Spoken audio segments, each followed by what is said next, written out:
ভাই জিন্নালা পুরো এই কাপড় পরালেন কে? ডেলিভারি করতে ঢুকাইবো, তার বই ফিরা হইব। একদম হাসপাতাল থেকে শুরু করে বাচ্চা হওয়া থেকে বাচ্চা মারা যাওয়া পর্যন্ত টিকটক এই বাচ্চাটাকে পুঁজি করে তারা এখন সেলিব্রিটি আর আলিশান জীবনযাপন করতেছে। সঠিক বলেছেন। আচ্ছা, জান্নাত তোহা নামের এই দুইজন কাপড় ব্লগারদের তো আপনারা সবাই চিনেন।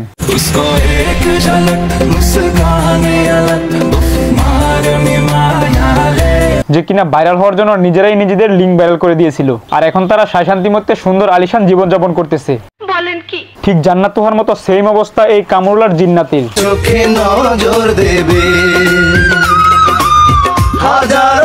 ওরা লিঙ্ক ভাইরাল করে দিয়ে সেলিব্রিটি হয়ে গেছিল, আর এরা একটা বাচ্চা দিয়ে সেলিব্রিটি হয়ে গেছে।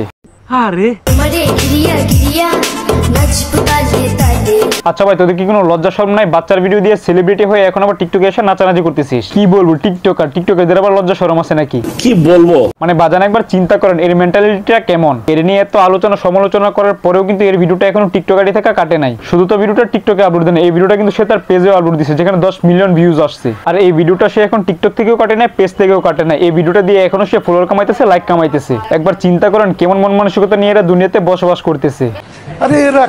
বাজান, এই দুনিয়ার সবচেয়ে বড় আর সফল ব্যবসা হচ্ছে কাপড় ব্লগিং নামে বউ ব্যবসা, যে ব্যবসায় কোনো লস নাই। আর অনলাইন জগৎটাতে এখন এই বউ ব্যবসাই চলতেছে, যেটা নিয়ে কথা বললে এই রায়হান ভালো না। আরে ভাই, আপনারা তো আমার ঘরে এসে খাবার দিয়ে যাবেন না? আচ্ছা, তোর ঘরে খাবার নাই সেটা বড় বিষয় না, বড় বিষয় হচ্ছে বাংলাদেশে তো কাজকর্মের কোনো অভাব নাই। এত কাজকর্ম দুনিয়াতে থাকতে শুধু বউ নিয়ে ভিডিও করে তোদের কেন খাওয়া লাগবে? আমি তোর প্রমিস করতেছি, তোর ফুল ফ্যামিলি আমি চালাম, তোর বউবার সাবাদ দিতে হইব। আর এই বিষয় নিয়ে কিন্তু ওমর ওদেরকে অনেক কথা শুনেছে, কিন্তু এদের এখনো শিক্ষা হয় নাই। মানে বাজান কি বলবো, টিকটকার তো জাতের দ্বারা বাগুনের চারা, যেখানে ফেলাই সেখানেই হয়। শুধু তো বাজান এ না, এর বউ সহকারে বাচ্চার দোহাই দিয়ে ভিডিওতে এসে কান্দা কান্দা ভিউজ কামাইতেছে। একা কবর সে বীজ দিছে।